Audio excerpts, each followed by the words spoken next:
성도 여러분 안녕하십니까? 굿뉴스 파노라마. 우리 주님께서 앞서가신 그 생애를 돌아보고 찾아보면서 정말 주님의 아름다운고 복된 모습을 저희들이 깊이 사모하고 또 이렇게 이 안에 들어있는 말씀 안에 들어있는 예수님의 모습을 저희들이 하나씩 하나씩 이렇게 밝혀보면서 살펴 드러난 예수님을 담고자 애쓰는 아름다운 시간입니다. 그동안 지속적으로 마태복음에 나와 있는 이 말씀을 통해서 여러분과 같이 은혜를 나누고 있습니다. 제가 이 하나님의 말씀을 여러분과 같이 나눌 때 이 사복음서에 나와 있는 말씀을 먼저 이렇게 자세히 살펴보는 데는 연유가 있습니다. 왜냐하면 우리 주님은 늘 말씀드렸습니다만 항상 예언의 주인으로 오시고 또 역사 속의 실체로 오시고 우리들의 일상 속에서 경험적 실체로 존재하셔야 된다. 그렇다면 우리는 늘 주님이 실제 이렇게 살으셨던 주님의 실제 모습들을 우리의 삶 속에서 돌아보는 것은 아주 중요한 시간이 되는 거죠. 그래서 어느보다도 이 복음서에는 예수님의 모습을 먼저 보는 것이 주님의 제자 되기를 원하는 사람들에게는 아주 중요한 일이 되겠습니다. 그래서 이 복음서 가운데 먼저 마태복음에 있는 말씀을 보면서 마태복음을 시작으로 해서 그 뒤에 있는 말씀들을 같이 겸하여 보는 시간을 갖는 것이죠. 여러분이 이미 제자사역이나 여러 곳에서 복음서의 구조에 대해서 들으셨을 거예요. 마태, 마가, 누가는 세 개는 공관복음이라 그래서 혹 이것들은 이제 신학자들의 그 주제적인 어떤 그대로는 마가복음에 들어있는 기사가 가장 많으면서 마가복음을 중심으로 해서 마태복음과 누가복음이 이렇게 기록되어 있다 이렇게 표현들을 하지요. 그리고 이제 요한복음은 별도로 요한에 의해서 저자가 되면서 거요한복음은 이렇게 일련의 시간적인 그런 어떤 순서대로 진행되는 것을 우리는 볼 수가 있습니다. 그러니까 어쩌면 복음서를 잘 이해하기 위해서 혹은 복음조화라는 이런 말씀들을 많이 들으셨을 거예요. 그러려면 마가복음이나 요한복음을 중심으로 볼 수 있습니다. 저는 개인적으로는 요한복음에 나와 있는 그 예수 그리스도 정말 이 주님의 신성에 대한 이 복음서를 너무 많이 좋아했고 여러분들과 같이 그 부분에 대해서는 오랜 시간 정말 매 이렇게 이 주마다 한 번씩 이 하나님의 말씀을 대언할 때 요한복음을 선포해 드렸어요. 그러나 이 제자사역에서는 마태복음을 중심으로 이 말씀을 나눕니다. 왜냐? 마태복음은 말씀드렸던 것처럼 예수 그리스도의 세계라 그러면서 예수님께서는 이렇게 왕의 계보로 오신 분을 말씀하세요. 제자란 예수님을 주로 섬기고 제자란 예수님이 나의 왕이라는 것을 삶 속에서 고백하고 주장하고 따르는 사람이 돼야 됩니다. 그렇기 때문에 그 왕 되시는 예수님처럼 예수님을 이렇게 묘사하시고 예수님의 행적들을 돌아보는 이것을 이제 제자 이 사역에서는 먼저 살펴보는 것이 더 훌륭한 일이다. 그래서 여러분과 같이 마태복음을 중심으로 복음서에 나와 계신 예수님을 살피고 있습니다.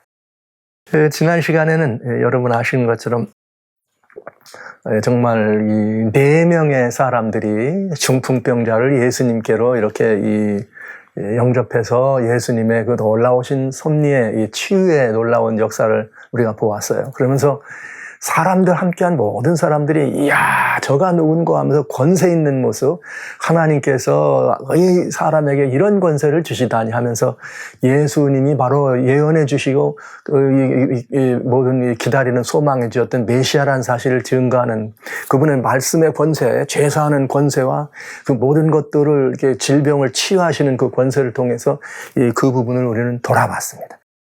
자, 이제 우리가 여기서 또 이제 계속해서 또 봐야 되겠죠. 근데 이제 이건 이제 무슨 장면이냐. 아직 여러분들 여기 예수님께서 그 한 지붕을 뚫어내리고 이렇게 내려온 중풍병자를 고치시는 그 사건 때 그 사실이 사람들에게 알려지고 그때 사람들은 놀랬죠. 이야, 어떻게 이런 일이 있을까. 어떻게 하나님이 이런 일을 역사를 이루시는가? 그러면서 그 소문이 자자하게 퍼졌겠죠? 그리고 아직도 그 감흥과 아직도 그 놀라운 하나님의 그런 소위 말하면 계시적 영광이 드러난 그런 그 영광이 아직도 이 마을에 가득 찼을 지경입니다. 그런데 여기 이제 9절부터 또 다른 사건이 일어나요. 그러니까 주님이 높은 권세자라고 하는 그런 이 상황이 이렇게 드러나면서 이게 어떤 모습의 이 주님이 이제 드러나나 또 보시겠습니다. 여기 마태복음 9장 9절입니다. 예수께서 거기서 떠나 예수께서 거기서 떠나 지나가시다가 마태라는 사람이 세관에 앉은 것을 보시고 이르시되 나를 좇아라 하시니 일어나 좇으니라. 이미 여기 이 마태복음에서는 이 8장에서 예수님의 제자들을 이렇게 따르는 서기관이 따라와도 또 다른 사람들이 따라올 때 죽은 자로 죽은 자를 장사하라. 서기관이 따라오니까 인자는 버리들 곳이 없다. 그런가 하면 마태복음 4장 쪽에서는 베드로와 그 요한과 안드레와 이렇게 야고보를 부르시는 사건이 먼저 기록되잖아요. 그러면서 이게 마태라고 하는 여기 이 사람을 부르는 상황이 여기 이게 이 제자들을 부르는 중에는 여기 이제 마지막 모습입니다. 마태복음에서는 부제자를 부르는 상황 속에 그 예수님이 마태를 보고 너는 나를 쫓으라 하시니 일어나 곧 쫓더라. 그리고 이제 마태가 예수님을 집으로 초청해서 거기서 사람들과 같이 이렇게 뭐 합니까? 식사를 나누는, 대접하는 시간이 갔죠. 그랬더니 그 모습을 11절에 바리새인들이 봅니다. 보면서 제자들에게 뭐라고 말하는가 하면 어찌하여 너희 선생은 세리와 죄인들과 함께 잡수시냐? 이렇게 얘기했어요. 이렇게, 그러니까 지금 이 말씀 속에는 어떤 때 뭐도 있어요. 야, 여기에 지금 마태가 예수님을 모셔다가 자기 집에 들어갔는데 여기 그 모습을 보는 바리새인들이 밖에 있었다는 말은 지금 이미 예수님의 그 집에서 일어났던 놀라운 역사 아직 소문이 자자한 거죠. 그 여흥이 아직 남아있지 않죠. 야, 정말 놀라운 일이야. 어떻게 그런 일이 있을까요? 근데 그분이 나사렛 예수야. 이래서 궁금하기도 하고 웬일일까 하고 궁금했던 사람들이 여기를 와서 본 거죠. 보고 봤더니 정말 이분이 메시아인가? 이분이 정말 그렇게 권세 잡은 자, 큰 높은 분인데 높은 권세 잡은 사람들은 어떻게 해야 됩니까? 조금은 좀 목에도 힘이 들어가야 되고 조금 좀 사람들에게 어떤 뭐가 좀 있어야 돼요. 좀 이렇게 위세 있는 모습, 뭐 이런 모습들로 사람들을 대해야 되는데 지금 예수님은 그게 아니네. 마치 세리, 죄인들과 함께 앉아 잡수시네. 이런 모습을 어떻게 한 거예요? 보고서 어떻게 죄인들과 함께 잡수시냐? 그랬더니 여기 정말 중요한 예수님의 세 가지 가르침이 나옵니다. 12절. 예수님이 들으시고 이르되 건강한 자에게는 의원이 쓸데없다. 그리고 병든 자에게라 의원이 쓸데있다. 두 번째. 너희는 가서 내가 궁휼을 원하고 제사를 원치 않는다는 것이 무엇인지를 배우라. 세 번째.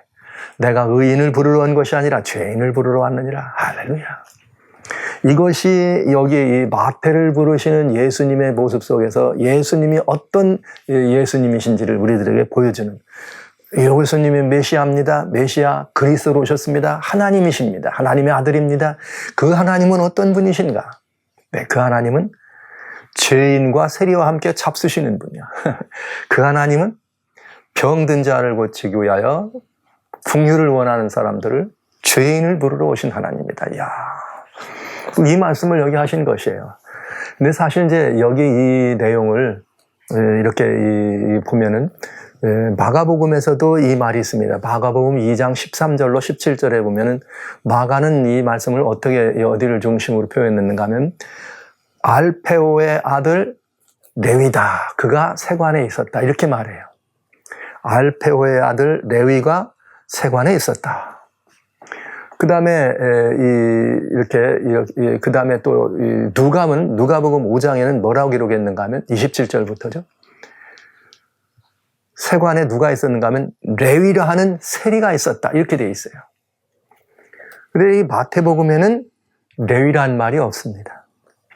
근데 이 본문의 말씀을 저희들이 보면은, 이게 굉장히 많은 일을 생각할 수 있어요. 먼저 우리가 볼 거는 뭐냐. 죄인들과 함께 잡수시고 죄인들도 부르시는 예수님이다. 근데 이게 무슨 말이냐면 마태복음은 누가 저자입니까? 마태가 저자 아닙니까? 그러면 마태가 저자는 여기에 이렇게 자기를 부르셨던 예수님에 대한 기사니까 누구보다도 이 기사 속에서 자기를 부르신 예수님에 관한 그 마태의 그 마음속에 있는 그 생각이나 그 마음속에 있는 주님을 향한 그의 고백은 굉장히 진실될 것이죠. 굉장히 아름답고 복된 것이겠죠. 그런데 마가복음이나 누가복음보다 마태복음에 나와 있는 이 말씀이 이렇게 기록된 걸 보면 아주 심플합니다. 근데 여기 중요한 게 있어요. 마태복음에는 마태라고 되어 있지만 마가복음과 누가복음에는 마태란 말이 없습니다. 그래서 이제 여기 이 장면을 바라보면 주님께서 이 마태를 부르셨는데 그 부름받은 마태가 정말 어떤 마음이었을까 하는 걸 여기 우리가 짐작할 수 있어요. 마태는 누구신가? 미리 말씀드렸습니다. 죄인들과 함께 하시는 예수님, 죄인들과 같이 잡수시는 예수님. 세리라고 하면 유대 백성들에게는 어쩌면은 죄인보다도 못한 사람들일 수 있어요. 세리라고 하면은. 왜냐하면 죄인 취급을 하면서도 그 세리들은 아주 천대받는 사람들이었고 신분이 낮아서 천대받은 것이 아니라 그들이 하는 일이 사람들로부터 천대받는 일이고 아주 사람들에게 그 사람들은 이렇게 비난받는 일이고 모든 사람들부터 칭찬보다는 욕을 듣는 사람들이고 소위 말하면 일반적이고 정상적인 그런 이 소셜에서는 왕따 된 사람들이죠. 그 사람들은 많은 사람들에게 아주 멸시받는 사람들이었어요. 그런데 마태는 가만히 보니까 누구였는가? 왜냐면 여기 세관에 말이죠. 마태만 있었던 건 아니잖아요. 다른 세관에 세리들도 많이 있었는데 예수님이 왜 마태만 부르셨을까? 그렇잖아요? 근데 여기 왜 이유는 이런 생각을 해볼 수 있습니다. 마태가 그 세관에 앉아 있었지만 마태는 어떤 사람이었는가? 아마 마태는 마가와 누가의 고백을 들어보면 알페오의 아들 레위다. 근데 레위라 하는 세리다 이렇게 돼 있어요. 그러면 레위는 어디에 있어야 합니까? 레위는 뭐 하는 족속들이에요? 제사장 족속이고 제사장 가족들이고 레위는 어디에 있어야 됩니까? 성전에서 성전을 위해서 봉사하고 성소를 봉사하는 사람들의 직분입니다. 근데 지금 마태는 어디 있는 거예요? 하나님께 영광 돌리고 하나님을 섬기는 성전에 있는 것이 아니라 어디에 있어요? 지금 이렇게 세관에서 사람들에게 이렇게 그야말로 손가락질 받는 자리에 있는 것이죠. 왜 그랬을까? 뭐 뻔한 거죠. 왜냐하면 그는 지금 뭐 한 거예요? 자기의 원래는 있을 자리는 제사장 쪽에 있는 성전에서 있어야 되는데 세관에 있는 거는 뭐 하기 위해서? 먹고 살기 위해서. 당연하잖아요. 이거 아니면 자기는 호구지책이 없으니까 이거라도 해서 누가 나를 왕따시켜도 누가 나를 비웃어도 누가 나를 조롱해도 저 사람이 말이야 이렇게 저 레위가 말이지 거기 앉아있어 이런 비난이 더 많았겠죠. 누구보다 다른 세리보다. 그래서 여기 중요한 말이 있어요. 마태는 자기의 신분을 가능하면 뭐 하고 싶은 거예요? 감추고 싶었던 거죠. 그 마음을 여기 그대로 적용했어요. 마태가 세리라했다는 세리 마태가 레위라고 하는 것은 누구보다도 누가 더 잘 알아야 돼. 마태 자신이 잘 알죠. 근데 마태는 자기를 뭐라고 하지 못해요. 차마 자기는 레위란 말을 못 쓰고 있습니다. 그러니까 자기가 레위란 사실을 감추고 있는 거예요. 그렇게 베풀리는 것도 꺼린 거죠. 그러나 남들은 알아. 심지어 누구도 알아. 그 알페오의 아들이야. 근데 말이지, 말이지. 이 제사장 가족들이 돼가지고 말이야. 저 마태란 녀석은 말이 겨우 세관의 세리가 됐어. 늘 이런 소리를 받는 것. 이 소리가 그에게는 뭐예요? 아주 굉장히 정제되는 소리고, 그에게는 정말 죽기보다 듣기 싫은 소리가 되었겠죠. 자신을 숨기는 것입니다. 자기를 감추고 싶었던 것입니다. 그런데 그렇게 늘 조마조마하고 그렇게 자기가 자기 위치를 못 지키는 것에 대한 자책과 시리가 왜 없겠어요? 여러분, 이건 굉장히 중요한 일이에요. 레위라고 하는 말은 다른 것보다 정말 중요해. 하나님의 성전을 섬기는 신분이었다는 건 정말 중요해요. 왜냐하면 뭐 잦은 이야기는 아닙니다만 이렇게 이 사역을 하고 혹시 이제 목회자들이니까 이제 목사들의 동향에 대해서 많이 듣잖아요. 어떤 이 사역자들은 주님을 섬기는 그런 사역을 하다가 이렇게 정말 아니면 또 목사가 되기 위해서 신학을 공부하고 여러 준비를 하다가 또 인생에 여러 다른 또 이런 일들이 발생해 가지고 사역이 되지 못하고 이렇게 그런 경우에 목사들이 이제 또 부르심을 입고 또 더 높은 부르심에 순하기 위해서 또 기름 부음을 받는 안수식이 있거나 이럴 때는 그분들이 그 자리에 와가지고 굉장히 마음에 뭐가 있냐면 내가 말이야 나도 이렇게 주님을 섬기는 이걸 해야 되는데 내가 말이지 어쩌다 보니 이렇게 내가 이 일을 버리고 난 지금 다른 일을 하고 있어. 뭐 이럴 때 이제 그 지나간 시절에 이제 과거에 알던 지기들이 보면은 굉장히 마음에 후회가 하고 굉장히 마음에 안 해도 괜찮을 텐데 죄책감이 있고 죄의식에 사로잡혀 있는 것을 보게 됩니다. 제가 그러기 때문에 이 마태의 마음을 더 잘 이해할 수 있는 것 같아요. 그는 제사장 신분이야, 제사장 가족이었기 때문에 거기서 제사장 역할을 섬기는 일을 했어야 될 텐데, 아니면 뭐 성소 봉사를 하거든. 근데 그런 일을 놔두고 정말 사람들로부터 지탄받는 그런 일을 섬기는 일을 하고 있다는 것은 굉장히 이에게는 죄책감, 죄의식, 비탄, 차제, 시리 이런 일이 있을 것이 분명합니다. 그런데 아무도 그러니까 더 다른 세리보다 마태는 더 손가락질 받는 세리죠. 그게 다른 세리들보다도 더 오히려 소위 말하면 왕따 되고 이렇게 사람들에게 이렇게 배척받는 그런 위치에 서다고 봐야 되겠죠. 그런데 여기 이 마태의 표현은 정말 자기의 마음을 이렇게 표현합니다. 마태라 하는 사람이. 누가 예수님께서 지나가시다가 마태라 하는 사람이 거기 있는 것을 보셨다. 여러분, 이 마태는 세관에 있었는데 자기를 마태라는 세리라고 하지 않았어요. 마태라고 하는 사람이다. 저는 이 말씀을 이렇게 보면서 이 마태의 마음이 이렇게 이해가 돼. 이 마태가 얼마나 마음에 그런 그 아픔이 있었을까. 자기를 말이죠. 마태라는 세리가라고 안 하고 마태라는 사람이 거기 있었다. 인간의 연약함을 고백한 것. 하나님 나를 왜 이런 표현했을까? 다 자기를 세리 마태로 봤지만 예수님만큼은 자신을 물어봐 준 거예요. 마태라는 사람이라. 연약한 인생. 어쩔 수 없이 자기가 그 자리에 앉아 있는 것을 알아주시는 그 하나님. 네, 그 얘기잖아요. 마태는 그걸 알았죠. 자기를 마태야 나를 좇으라 그러실 때에 나를 알아주시는구나. 이분이 내가 누군지를 알아주시는구나. 내 이 아픈 마음을 알아주시는구나. 내가 버려진 사람이야. 내가 모두에게 정말 이렇게 지탄받는 사람이야. 모든 사람들이 나를 말이지 다 왕따시키고 나와는 교제도 하지 않아. 그래서 모두가 나를 찾는 사람은 없어. 그리고 나에게 손가락질만 해. 그런데 나를 알아주는 분이 계시구나. 나를 뭐로 취급해줘요?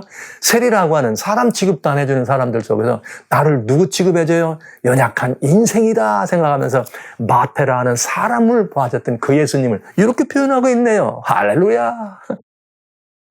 전 이 예수님이 너무 좋습니다. 이 예수님이 너무 좋습니다. 마태라는 사람을 알아주시는 그 예수님. 그가 세리가 됐든 아니면 그가 어떤 뭐 집달리가 됐든 그가 또 어떤 뭐가 됐든 그가 아니면 누가 됐든지 간에 주님 마태라는 사람을 알아주셨다. 마태는 그걸 아는 거죠. 예수님이 나를 뭐로 인정해 주시는구나. 이분은 나를 사람으로 인정해 주시는구나.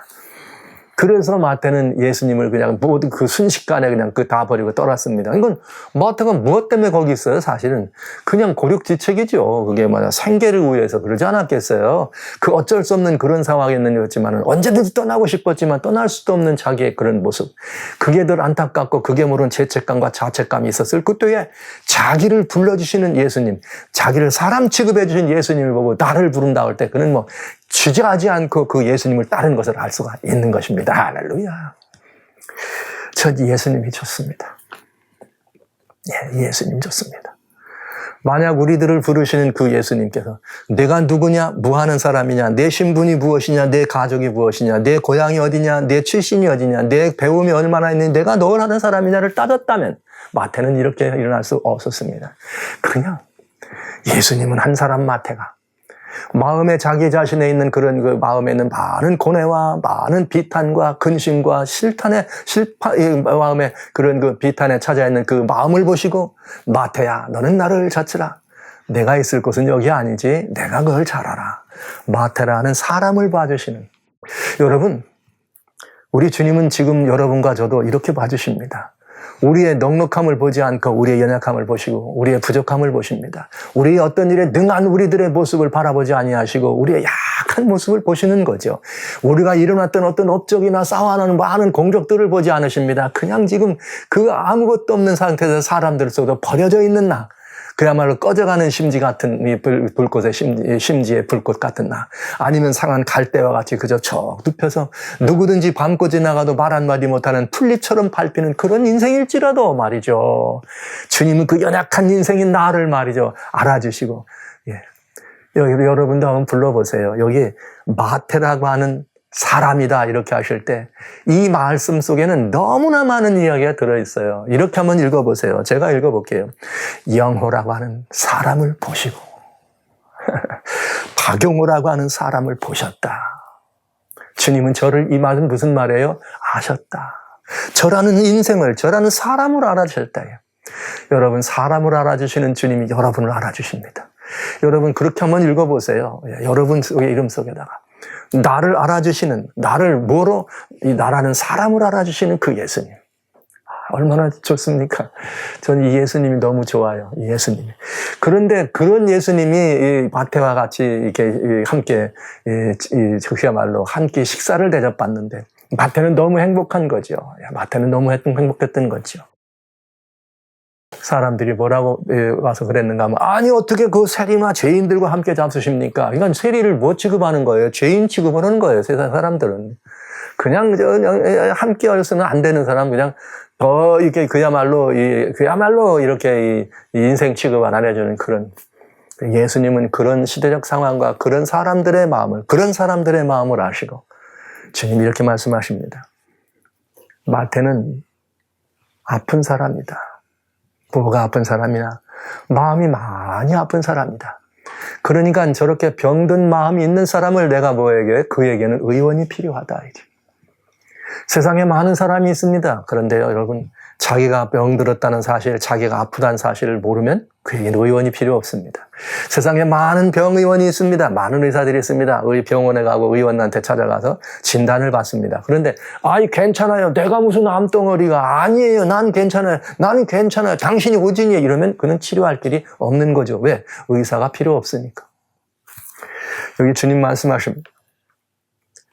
나는 죄인을 부르러 갔지 의인을 부르러 온 것이 아니라. 이 세상에 너무나 많은 의인들이 있습니다. 너무나 많은 의인들이 있습니다.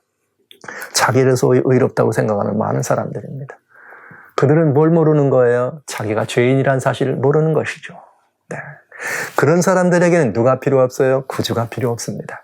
자기가 의롭다고 생각하니까. 이 세상에 많은 사람들이 하나님 앞에 제사를 드립니다. 예물을 드립니다. 많은 사람이 주여 주여 이름을 부릅니다. 그러나 주님은 그 모든 이 제사와 예물을 원치 않으십니다. 주님은 통회하는 심령을 원하십니다. 뭘 기다리는 심령이에요? 통회하는 심령은 긍휼을 기다리는 그 마음을 원하십니다. 근데 예수님은 누구에게 이걸 적용했는가? 마태에게. 마태는 누구였는가? 정말 몸이 많이 아픈 사람이었습니다. 왜냐하면 이 세리들인데 특별히 여기 누가복음에 보면은 무슨 말인가 하면 18장에 13절에 보면은 성전에 올라가요. 성전에 올라가는데 세리는 감히 하늘을 바라보고 우리가 보지도 못해. 그냥 성전에 올라가지도 못하고 그냥 거기서 무릎을 꿇고 주여 나는 죄인입니다. 주님 나는 죄인입니다. 나를 불쌍히 여기소서. 바리새인들은 올라가면서 거들먹거립니다. 나는 일에 2번씩 기도합니다. 나는 저 세리와 같지 않습니다. 이렇게 말하면서 올라가요. 근데 예수님은 뭐라 그래요? 누가 더 의롭다를 받았는가? 세리가 더 의롭다를 받았다. 왜? 세리는 자신을 뭐라고 고백합니까? 주여 나는 죄인입니다. 자기의 죄를 고백한 사람입니다. 당시 유대 사람들은 어떤 상황이었는가? 이 유대 사람들의 그런 특히 바리새인들의 이런 것들을 잘 표현한 것이 이사야서 1장에 있어요. 이사야서 1장에 보면 쭉 말씀을 하시면서 특별히 1장 5절로 6절에 보면 머리 끝부터 발끝까지 상한 것이 하나도 없이 말이죠. 맞은 것, 터진 것밖에 없는 사람들. 네, 이런 존재들. 그래서 이사야서 말이죠. 여기에 그런 이 모습들. 그러니까 그런데 그 사람들이 누구냐? 자기 스스로는 어떻게 하느냐면 여기 5절 볼게요. 너희가 어찌하여 매를 더 맞으려고 더욱 패역하느냐? 너희 머리는 병들고 너희 온 마음은 피곤하였으며. 여기 말하면 발바닥서 머리까지 성한 곳이 없다. 터진 곳과 새로 맞은 흔적뿐이다. 그런데 너희가 그것을 짜며 싸매며 기름으로 유함을 받지 못하였다. 진짜 병든 건 누구였어요? 여기 이 유대 사람들이었습니다. 그런데 뭐 하지 못하느냐? 자기들이 병들었다는 사실을 가지고 주님께 나오지 않으니까 의원이 필요가 없게 된 거죠. 근데 지금 바리새인들, 여기 마태의 집에 찾아온 바리새인들 보고 이 얘기를 하시는 거예요. 너희가 지금 머리끝부터 발끝까지 성한 것이 없는 병자야. 그런데 너희가 왜 치료를 못 받아? 너희가 병든 줄을 알지 못해. 그러니까 건강한 사람에게 필요한 것은 스스로 건강하다고 생각하니까. 그런데 마태는 어때? 자기를 죄인이라고 생각하고 그 몸과 마음이 그냥 완전히 버려진 그 마음으로 아픈 사람이야. 이는 자기가 뭐한 걸 알아요? 아프다는 걸 알고 병든 존재라는 걸 아는 사람이야. 그러니 나는 이를 어떻게 알아요? 치료하러 온 거지. 이 말 아닙니까? 여러분 어떻습니까? 아까 말씀드렸습니다만 그때 바리새인들은 누굽니까? 일에 2번씩 금식합니다. 성전에 들어갈 때 예물도 쩔렁쩔렁 막 달라들어 소리나는 잘란등을 쩔렁쩔렁 던집니다. 주여 내가 이렇게 헌금합니다. 그들은 또 어떠한 사람들입니까? 말씀드린 거죠. 일에 2번씩 금식하면서 저 광장 어귀에 앉아가지고 서가지고 말이죠. 그러니까 금식하는데 기도도 큰 소리를 합니다. 이만하면 됐지. 적어도 이 정도는 해야지. 그 사람들은 어떡하는 사람들이에요 정말. 네, 우리가 안식일을 지킵니다. 어떻게 지킵니까? 사람이 우물에 빠져도 안 건져줍니다. 언제까지? 해 넘어갈 때까지. 왜요? 안식일을 범하면 안 되니까. 이만하면 됐지. 이만하면 됐지. 이야, 이런 사람들이에요. 그래서 여기 이사야 1장에는 뭐라 그런가 하면 이렇게 됐어요. 1장 12절에. 너 여기 이렇게 11절부터 보죠. 여호와께서 말하되 너희의 무수한 재물이 내게 무엇이 유익하냐? 나는 수양의 재물 번제와 살찐 짐승의 기름에 배부르고 나는 수송아지나 어린 양이나 수염소의 피를 기뻐하지 않는다. 너희가 내 앞에 벌어오니 누가 그것을 너에게 요구했니? 내 마당만 밟을 뿐이라. 내 뭐만 밟을 뿐이라. 마당만 밟을 뿐이라.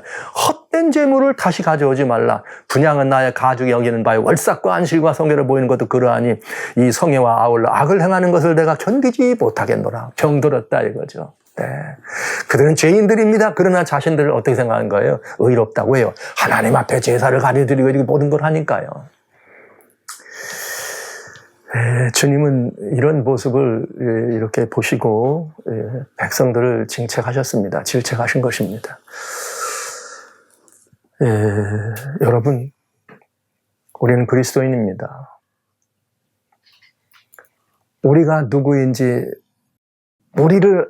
나를 너 같은 사람을 알아주시는 그 예수님이 우리와 함께 하시길 원하십니다.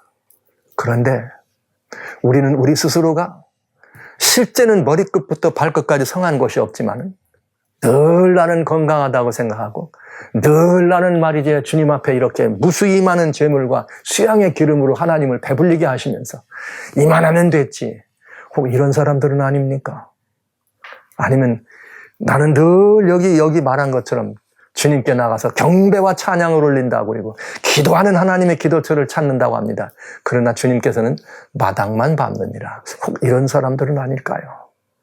우리는 이 말씀 속에서 굉장히 깊은 것을 찾아볼 필요가 있습니다. 저는 이 말씀을 바라보면서 이 마태복음의 이 마태 이 장면은 정말 복된 장면이다. 왜냐? 성도 여러분, 이 마태복음에 나와는 마태를 만난 이 집에서 주신 이 교훈은 오늘 우리들에게 주시는 아름다운 교훈이라는 걸 꼭 생각해 주십시오. 건강한 자에게는 의원이 필요 없습니다. 내가 아픔은 알아야지만 의원이 필요합니다. 주님 앞에 제사와 예물을 많이 드린 것이 의가 아니라 상한 심령과 주님의 궁유를 바라는 이것이 하나님께 간합되는 것이죠. 내가 많은 의를 행하였다 생각하고 스스로 의롭다고 생각하고 자만에 빠져있는 그것이 주님이 그를 필요로 한 것이 아니라 주님은 누구를 부르러 오셨는가? 나는 죄인입니다. 세리와 같이 나를 불쌍히 여기세요. 나는 죄인입니다. 이런 자를 찾아오시는 예수님이 계시다는 사실을 기억하시면서 마태복음의 권면을 우리는 들어야 합니다. 이 마태는요, 복음서에 직접적인 자기가 기록했는데 이 사복음 가운데 28장까지 기록했으니까 가장 많은 이렇게 양을 이렇게 기록한 저자가 되지 않았겠어요? 마태복음은 그런 마태잖아요. 근데 이 마태는 이만하면 이 성경을 기록하면서 한 번쯤 내가 하나님의 부르심을 받았는데 내가 말이야 예수님 따라다닐 때 이딴 일을 해봤어 이렇게 기록할 만 해야 안 해요. 여러분이 만약에 어떤 이런 자리에 있어서 예수님의 글을 기록하는데 내가 예수님의 이걸 기록했다 생각하면 여러분 나의 공적이나 나의 의로움 한 번쯤 표현할 만 안 합니까? 표현할 만하지요. 근데 여러분 사복음서에 마태란 이름이 등장하는 건 마태복음에서 마태라는 사람을 주님이 부르셨다는 이것 외에는 그냥 예수님의 12제자를 부르실 때 그냥 아들 마태, 뭐 이게 마태를 불렀다. 뭐 바다 도마와 마태. 그것도 마태는 항상 앞에 나오는 4번, 5번, 6번 여기 뭐 베드로나 안드레나 야고보나 요한이나 그 다음에 빌립과 바돌로메 그 다음에 도마와 마태 한 뭐 6번째, 7번째, 8번째 자기를 놓습니다. 중심 쪽에 자기를 하잖아요. 드러내지 않는 마태. 그러면서 자기가 이만하면 이제 예수님 따라왔으니까 그래 내가 말은 사실은 레위자권이었으니까 내가 제사장 직분을 회복하니까 나는 제자가 틀림 이렇게 한번 할 만하잖아요. 근데 야 마태 그런 게 없더라고요. 제가 이 마태복음을 보면서 왜 그랬는가? 마태는 자기를 철저히 배운 사람입니다. 왜요? 내가 그렇게 버려졌을 때, 내가 그렇게 버려진 사람일 때 나라는 사람을 불러주시고 나라는 사람을 제자 삼으시고 나라는 사람을 함께 동행해준 그 예수님 때문에 주님은 나의 왕이십니다. 마태복음의 이 주제 아니에요? 예수님은 왕이라는 것. 주님은 나의 왕이십니다. 왕이 높아지시면 됐지. 나는 있어요 없어요? 없지요. 마태복음에 마태가 자신의 행적이나 자신의 어떤 것에 대해서 단 한 번도 기록하지 않고, 네. 마태는 그저 내가 있을 때 나 같은 사람을 불러주신 그 주님이 너무 좋아서 나는 주님을 따랐고 주님은 나의 왕이었고 나는 그분의 제자로만 살았다. 예, 이런 이 마태복음 속에 들어있는 마태를 부르신 그 모습 속에서 저는 오늘 여러분과 제가 정말 여기 이렇게 이사야 57장이죠. 이사야 57장에 15절에 있는 말씀. 지존무상하며 영원히 거하며 거룩하다 이름하는 자가 이같이 말씀하시되 내가 높고 거룩한 곳에 거하며 또한 통회하고 마음이 겸손한 자와 함께 거하나니 이는 겸손한 자의 영을 소송케 하며 통회하는 자의 마음을 소송케 하려 함이라. 할렐루야. 이미 중풍병자를 일으킨 주님은 높은 모든 이들에게 정말 높은 권세 잡은 자로 드러났습니다. 그 높은 권세 잡은 자에서 바로 어디로 내려가요? 사람들에게 버려진 누구? 세관에 있는 세리 마태를 찾으러 가서 그 마태를 부르시고 그 마태와 함께 한 자리에 앉으셨네요. 여러분 한번 생각이 되셔요? 그 말이죠. 중풍병자를 말이죠. 일으켜가지고 걸어가라 말씀 한마디에 그 병자가 펄떡 일어나는 걸 보고 마을 사람들이 와 이런 일이 어디 있을까? 하나님 높은 영광 돌리면서 뭐라 그래요? 하나님께서 저에게 이런 이 능력을 주셨다면서 예수님을 높였습니다. 그 높여졌던 그분이 어디에 가셔야 돼요? 마을의 회당장이든지 그 마을의 제일 높은 누구한테 가서 거기서 식사를 하셔야 되는 거 아닙니까? 그런데 모두에게 버려진 마태, 그와 함께 그의 식사 자리에서 그의 집에 들어가서 그와 함께 식사 자리에 앉았다는 이 사실은 너무나 놀라운 일입니다. 여기 성경은 이렇게 말했습니다. 나는 지존무상하며 어떠하다 영원히 거하며 거룩하다 말씀하시니까 말씀하시되 내가 높고 거룩한 곳에 거한다. 그러나 통회하고 마음이 겸손한 자와 함께 하신다. 이 말씀이 여기 그대로 들어있잖아요. 사랑하는 성도 여러분, 오늘 우리 마태를 부르신 그분이 우리도 부르셨습니다. 마태라는 사람을 알아보신 주님이 우리 같은 사람도 부르시고 나 같은 죄인도 부르셔서 이 자리에 앉혔네요. 우리 다 이분을 왕으로 섬기시면서 이분에게 우리가 나갈 때 아픈 마음으로 주여 내겐 주님이 필요합니다. 우리가 주님 앞에 제사와 예물이 아니라 주여 내 상한 심령과 통회하는 마음으로 주여 나는 주님의 긍휼이 필요합니다. 아버지 나는 이게 주님의 뭐예요? 주님 앞에 나올 때 아버지 나는 죄인일 뿐입니다. 주님이 계시지 않으면 나는 아무것도 아닌 존재입니다. 주님은 죄인을 부르셨다는 사실을 기억하시면서 오늘 우리를 알아주시는 주님, 나 같은 죄인을 알아주시고 나 같은 죄인을 불러주시는 그리고 나 같은 죄인과 함께 하시는 그 예수님의 은혜와 사랑을 여러분 깊이 영접하면서 그 주님은 나의 왕, 주님은 나의 왕. 누구처럼? 마태처럼. 그리고 마태처럼 우리의 모든 행적들은 다 내리고 어디 흙에 묻고 드러나지 않는 그런 삶으로 주님께 영광 돌리는 생애를 살면 얼마나 좋을지 여러분 모두를 그 자리에 함께 해주시도록 여러분들을 초청합니다.